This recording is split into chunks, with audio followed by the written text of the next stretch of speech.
Hi guys, so we're going to continue with rigging constraint. Okay, this time we're going to discuss the second part of constraint.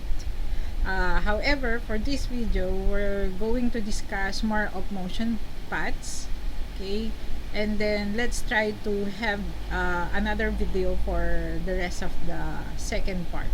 The reason for that is because motion paths has three different sub tools that you can use for animation. Actually, before motion path can be found under animation module and not on rigging. And although on the latest version, uh, I'm not really sure which version they started to have the motion path under constraint. Okay, but just to give you a background on constraint motion paths, we're going to discuss this. Also, you can use this for animating object. Okay, so let me have this on a flyout. Okay, and then I'm going to create objects. Okay, the first object will be a curve. So curve, you can use either CV curve, EP curve, Bezier curve, whatever curves that you want.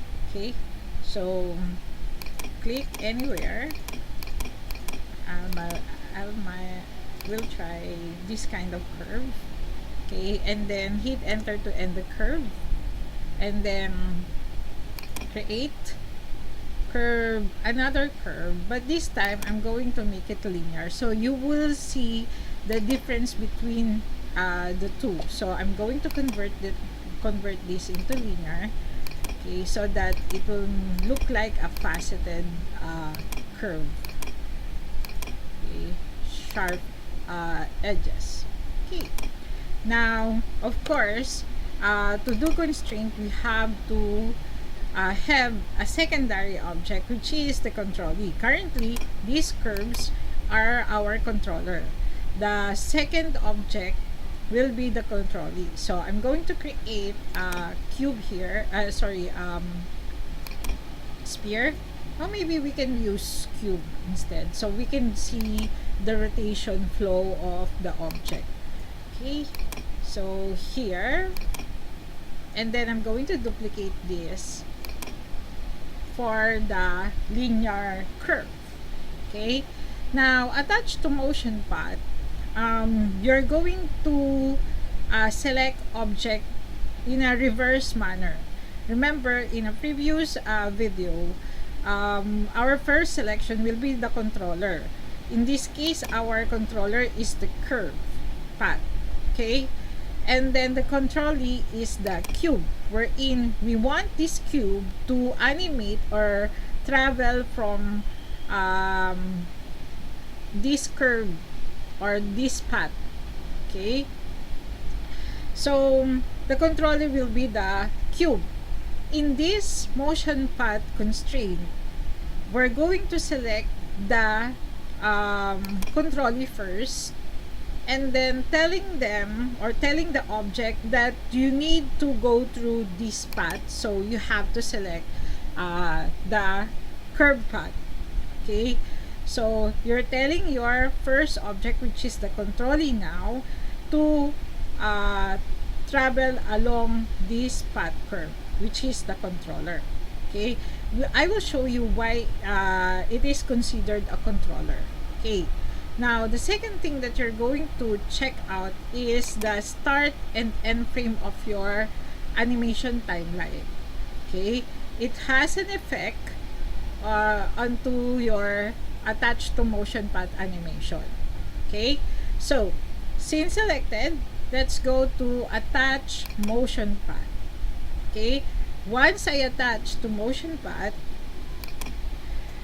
the start end of our curve has this number 1 value, and the end curve has 120, because on your active timeline, okay, the start frame is 1, wherein it automatically registered the first frame on the first vertex that you created for your path curve.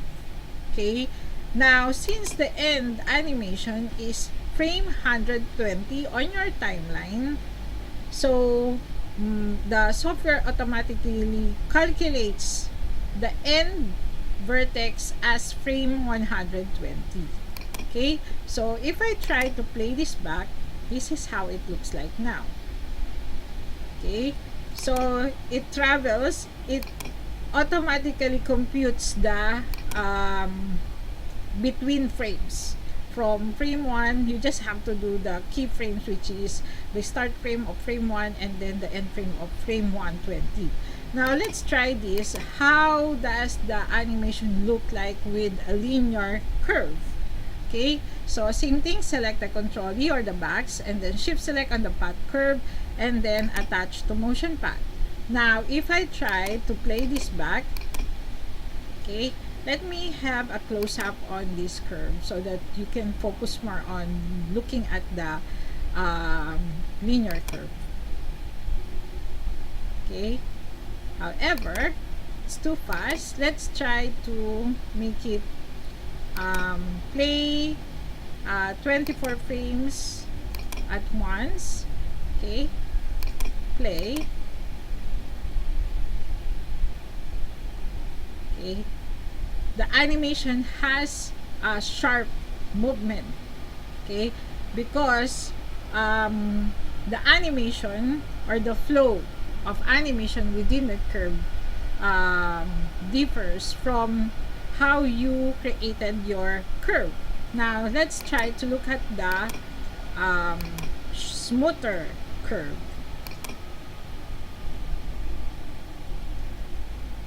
Okay, so it looks like traversing a smooth zigzag road if this is a car. Okay, so what if you don't want your animation to start at the very first control vertex or point that you created? You can just select the value or the frame number and then you can just move this. Okay, so if ever you change your mind and move the point to a different location in the curve, then it will start on this frame. Okay, as you can see, I didn't change the other curve end frame or start frame, and then let's see how it looks like if I move the end frame to this one, and then let's play.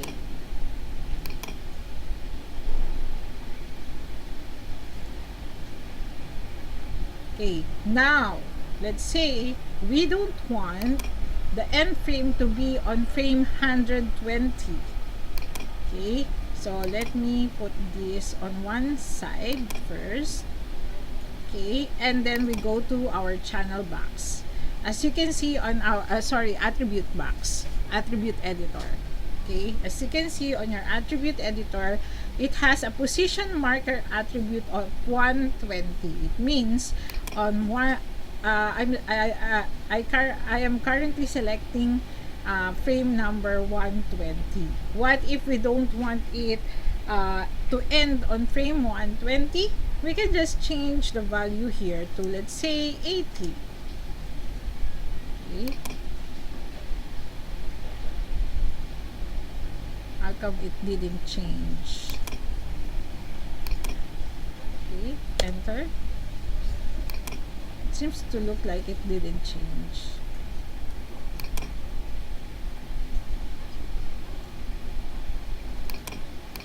Let's try this. So this is supposedly frame 1. This is supposedly frame 80, but it didn't change. Okay, so let's see if it will move after frame 80. Okay, it didn't just update, okay, real time, but as you can see at frame 80 it already stopped the animation and it's not moving, although on this value it says 120. Okay, just the update has delay. Okay, so at frame 80, the animation already stopped. Okay, and then 120 is the end frame or end of animation timeline.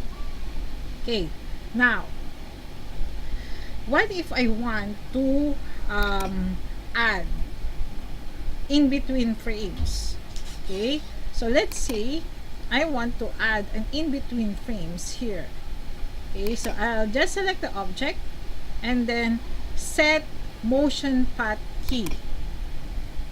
Okay, so as I click on the button set motion path key, my current frame is on my animation timeline is 31, and it registered another motion path key which is frame 31. So it means that on frame 31, this object has this animation, or this object will be on this location within the curve. Okay, now what if I try to move the frame value or frame location within the curve? So let's say here, as you can see, it's already adjusting the animation. Okay, so let's say I want the backs to travel from frame 1 to 30 at this distance. Okay, originally frame 1 30 31, supposedly it's on this corner for this curve. Okay, but we change it. Let's try to create another. So let's say on frame 60, set key, set key, and then maybe I'm going to select the frame 60. Maybe I can move it here somewhere near. As you can see now, the frame 80 has already updated, so it's just a delay, a little delay on the update. So travels fast and then slow. Okay, slow, fast, and then slow. Okay, slow, fast, and then slow. Okay, so that's how it affects. Now let's say we want to travel evenly within the curve. We can adjust. Again, the closer the point is, the keyframe is, the faster the animation. The further the animated keyframes or the keyframes are, the slower the animation. Okay, so now it is more smaller, or it is much faster, or slower rather, sorry, in animation, since I moved the frame 31 and 60 somewhere in the middle of the curve. Okay, now let's check on our channel box and look at the transformation value of our object, which is the cube. As you can see, it's highlighted in yellow, the rotate and translate, meaning even if I move my cube somewhere off the path, okay, once I move my animation keyframe, it goes back to the original path curve direction. Okay, the reason for that, it's because once you attach to motion path, the cube has no right to move individually by translate or rotate. Okay, and the only way that it can be moved is through the curve. Okay, so how to do that? Okay, let's say I edit my control vertex. Okay, I want my box to move,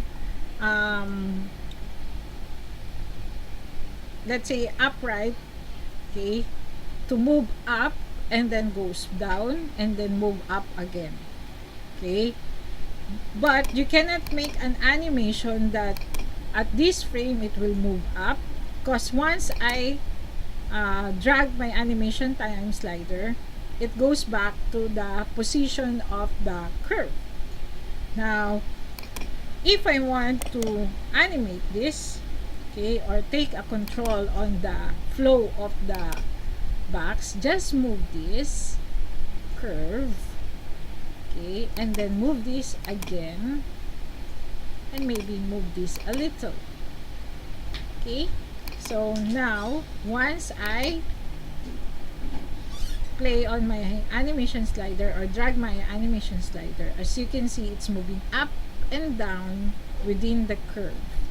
Okay, you don't need to set animation keys, because it automatically calculates the in-between from one animation tick to another animation tick. Okay, now it doesn't also allow us to animate the rotation. Okay, but how can we make the object rotate? Okay, or let's say a little banking when the object travels through area that has a sharp curve. Okay, so you can do that by up twist, front twist, up twist, and side twist. This is X, Y, and Z axis on rotation. So let's say it has to be in degree format. Let's say 15 degrees. Okay, try a little add value 30. Okay, as you can see, it rotated on Y axis. Okay, I don't want that, so let me change it to, let's say, X axis 15. I guess that's what I want.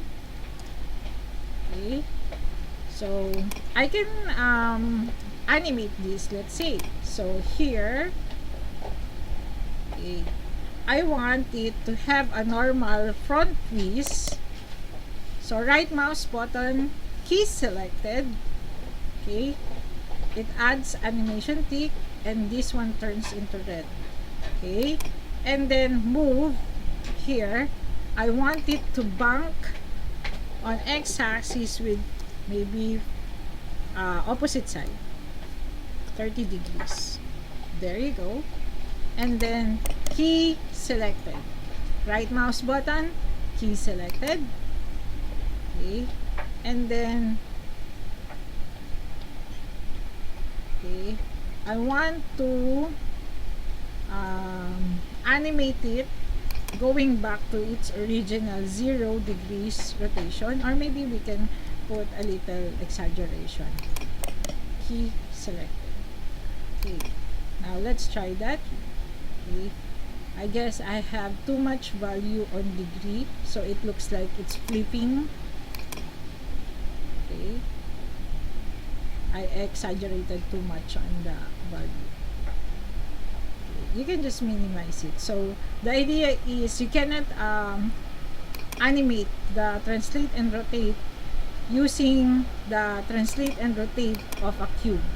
Okay, the translate you can adjust through the placement of the point within a curve, while the rotation you have to animate using the inputs in motion path, front twist, up twist, and side twist. Okay, so how about this flow path object? Okay, so let's try to click on this what we call this object, the cube. Okay, and then select on this. Since it has animation within the curve, click set flow path object. Okay, if you can see it on our wireframe, it created a lattice like deformer, okay, to an object. So I can scale this lattice like deformer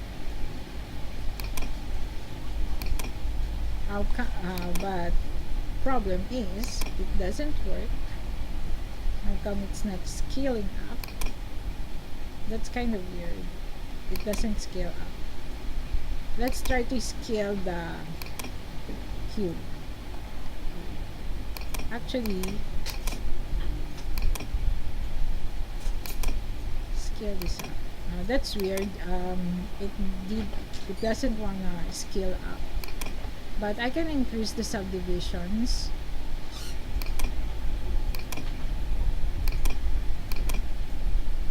Wait. Let's go to our outliner. Window, outliner. Okay. Let's select the base. Okay. And then scale up the base. Okay. So now I can scale my lattice. And then scale it up again. So it's longer. As you can see, I'm scaling the lattice base. Okay, so it defines the length of the lattice deformer. Okay, but if I want to increase the number of subdivisions, I have to select this, which is the lattice itself. Okay, what's the purpose of selecting this and increasing the subdivisions? As you can see, if I try to increase this to, let's say, 15 subdivision, it looks more smoother. Okay, let's try to increase it more. Oops, it crashed. Okay, so let me pause this. Okay, so basically, let's start again. The purpose of I created this a cube and a flow curve path animation. this time. You can Since we're make going to add an animated a lattice like deformer worm to our object using to a the curve, rigging, constraint, motion path, flow path. Okay, we need more information to deform it better. Okay, so here I'm going to attach to motion path this first. Attach to motion path. Now that it has animation already, then I can flow path the object. You cannot use the flow path object if it doesn't have any motion path recorded to it. Okay, so just select the object and then flow path object. Now let me turn on my window outliner. Okay, and then let's scale up the base. Okay, so now it's longer. Okay, let's select the lattice and then increase the number of segment to, let's say, 20. Okay, now let me move it. Let me move the base, and let me move the lattice itself. Okay, it won't let me move the lattice, so let's try.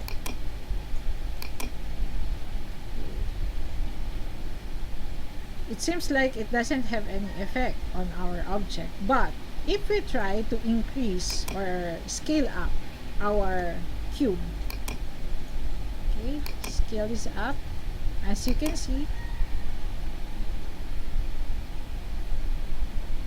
it's traveling and deforming along the path. Okay, that's why I increased the number of segments for my cube, so it will deform better. Okay, now what's the difference without the flow path object? Okay, let me create another cube. This time I'm going to scale it up almost the same size as this cube. Okay, and then path, I'll be using the same path and I'll be using the same timeline. Okay, so select the path and then attach to motion path. Okay, and then playback. If you don't have flow path object, okay, it will not deform, it will look stiff. Okay, you can do this if you want to animate let's say a worm. Okay, while without the flow path, you can maybe use this if you're going to animate a car or a train within a track. Okay, so that's it for our motion path. We're going to have another video constraint on the other constraint type on the second part of this constraint menu. So watch out the next video for